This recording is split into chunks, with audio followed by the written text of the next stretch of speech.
Bharatiya Janata party ने अपने जो 6 मोर्चे गठित किए हैं उसमें ओबीसी मोर्चे की जिम्मेवारी मेरे को दी गई है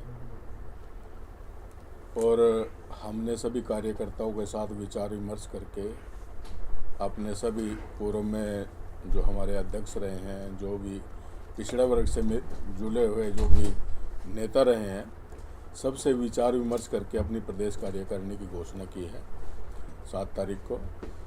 और उसमें सभी बातों को ध्यान में रखा गया कि पूरे हरियाणा का प्रतिनिधित्व हो, उसमें सभी समाज के सभी वर्गों के लोग जो सभी समाज के लोग जो है मतलब बरादरी वाइज समीकरण भी ठीक प्रकार से रहे। तो इस प्रकार का उसमें पूरा ख्याल रखा गया है। हमने पलवल से लेकर के पंचकुला तक और उधर सिरसा झज्जर तक सब जो है ना क्षेत्रों को इसमें शामिल किया है, ताकि सबको लगे कि भारतीय जनता पार्टी ओबीसी मोर्चे में हमारा भी जो है प्रतिनिधित्व है, हम लोग भी उसमें शामिल हैं। तो आज की जो बैठक बुलाई गई थी, ये सिर्फ इंट्रोडक्शन बैठक थी कि जितने भी हमने पदाधिकारी बनाए हैं, 12-13 जितने हमारे पदाधिकारी हैं, वो सब आज यहाँ इस बैठक में आए थे और उन सब से एक परिचय बैठक के तौर पर ये बैठक बुलाई गई थी। उसमें हमारे राष्ट्रीय उपाध्यक्ष माननीय नायब सैनी जी भी उसमें उपस्थित रहे, उनका भी मार्गदर्शन मिला। पूर्व में हमारे प्रदेश अध्यक्ष रहे मदन चौहान जी, वो भी उसमें शामिल रहे। हमारे यहाँ के बहुत ही लोकप्रिय विधायक सुभाष सुधा जी, उनका भी जो है ना पूरा सहयोग इस कार्यक्रम में मिला, वो भी इसमें बैठक में उपस्थित रहे। और आज हम सब ने बैठ करके सभी साथियों ने यह निर्णय लिया कि ओबीसी मोर्चे को हम नीचे धरातल तक, बूथ तक जो है ना संगठित करके खड़ा करेंगे, क्योंकि ओबीसी वर्ग ज़्यादातर जो है वो भारतीय जनता पार्टी के साथ जुड़ा हुआ है। और ओबीसी वर्ग जो है ना वो किसानी से, खेती से, मजदूरी से मतलब जो है बिल्कुल इन टच है। और आज जो वर्तमान परिस्थिति है, ओबीसी वर्ग के लोग इसको बखूबी समझते हैं। ओबीसी वर्ग के लोग जो है ना अच्छी प्रकार से आज देख रहे हैं कि किस प्रकार से आज एक राजनीतिक षड्यंत्र के तहत जो है किस प्रकार का एक माहौल पूरे देश में, प्रदेश में क्रिएट किया जा रहा है। तो आज हमने अपने सभी साथियों को, जितने भी हमारे पदाधिकारी हैं, उनको किसी को एक, किसी को नज़दीक के 2 जिले दे करके उनको जिम्मेवारी दी है कि आने वाले 10 दिन के अंदर अंदर वो अपनी सभी जिलों की कार्यकारिणी गठित करें, मंडलों का गठन करें, जिससे जो है ओबीसी मोर्चे की जो पूरी प्रक्रिया है वो पूरी हमारी प्रक्रिया पूरी हो सके। और फिर आने वाले समय में जब हमारा सारा गठन हो जाएगा तो आने वाले समय में प्रदेश कार्यकारिणी की मीटिंग बुलाएंगे। उसमें जो आगामी कार्यक्रम होगा, आगामी योजनाएं होंगी केंद्र सरकार की, हरियाणा सरकार की, उसमें सभी कार्यकर्ताओं को बताया भी जाएगा। और आगामी कार्यक्रम हमने क्या क्या करने हैं, किस प्रकार से जनता में ओबीसी और समाज की साथ में सरकार की उपलब्धियों का किस प्रकार से जा कर के नीचे तक जो है ना वो उपलब्धियाँ जाएँ, तो इसके लिए जो है ना आने वाले समय में सारी तैयारियां की जाएंगी, प्रोग्राम बनाए जाएंगे और बूथ बूथ पर जो है ना भारतीय जनता पार्टी के सभी कार्यकर्ताओं को एक्टिव किया जाएगा। तो सर क्या कहेंगे, कांग्रेस में जैसे गुटबाजी चल रही है, तो क्या आप किस तरह से देखते हैं इसमें? देखिए, कांग्रेस का तो ये इतिहास रहा है कि कांग्रेस में जो है धड़ेबंदी होती है और जिस प्रकार से हरियाणा के अंदर भी आप लगा लो, दर्जनों धड़े हैं, कोई एक आध धड़ा नहीं है।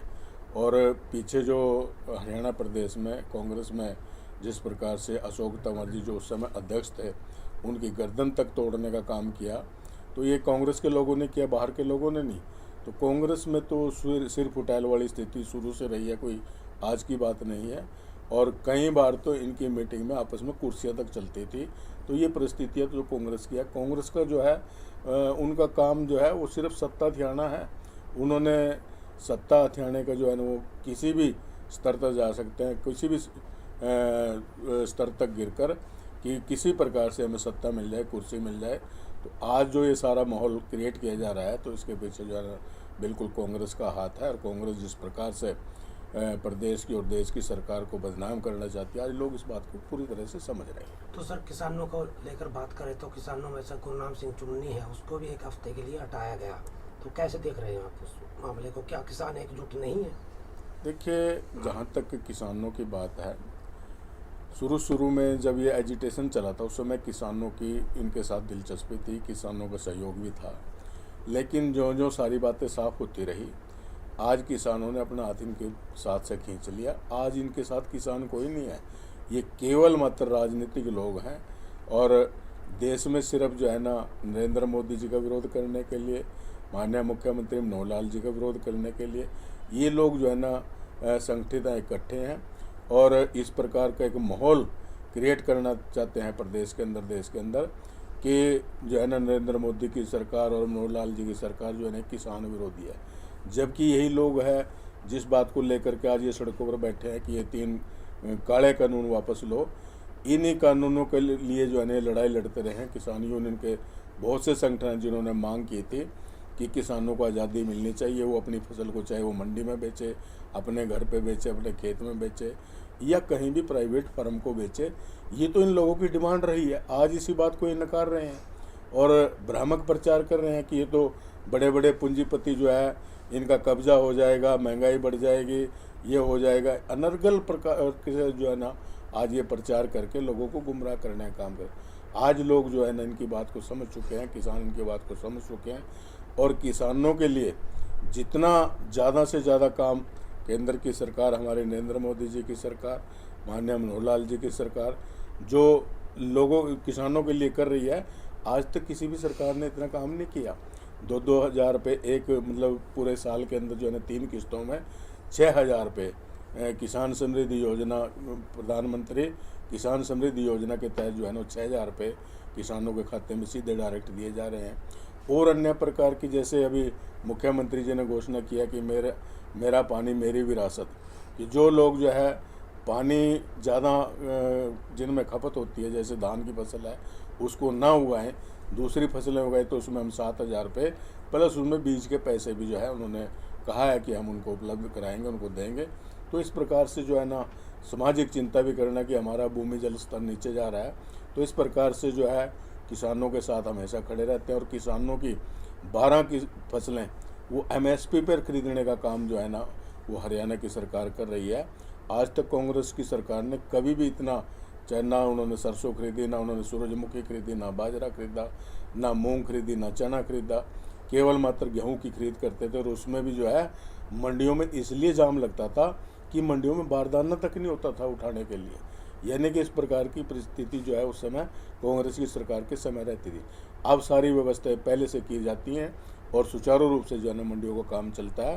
तो इस प्रकार से जो है ना किसानों के लिए जो बढ़िया काम हमारी केंद्र की सरकार, चाहे वो फसल बीमा योजना है और 12 करोड़ से ज़्यादा किसानों को सोइल हेल्थ कार्ड उपलब्ध करा करके, ताकि उनको पता हो कि मेरी जो है ज़मीन में किस तत्व की कमी है, मैं वही खाद डालूँ, वही उसी प्रकार का उसमें जो है ना दवाई डालूँ, ताकि उसकी जो है ना फसल ठीक प्रकार से हो सके।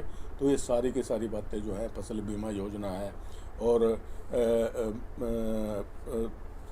फसल पर वो अपना अगर कोई भी फसल, जैसे सब्जी की फसल है, टमाटर की फसल है, गोभी की फसल है, प्याज की है, आलू की है, इनके लिए भावांतर भरपाई योजना हरियाणा की सरकार ने जो है वो चलाई है कि जब इनके रेट कम हो जाते हैं, अगर जिस इन फसलों के जब रेट कम होते हैं तो किसान अपनी फसल जब बेचता है, जो उसका अंतर होता है, हमने इनके रेट तय कर दिया हमारी सरकार ने कि उसमें जितना अंतर होगा वो सारा का सारा अंतर जो है ना सरकार उसको जो है ना किसान को देगी, ताकि किसान का कोई किसी प्रकार का नुकसान ना हो।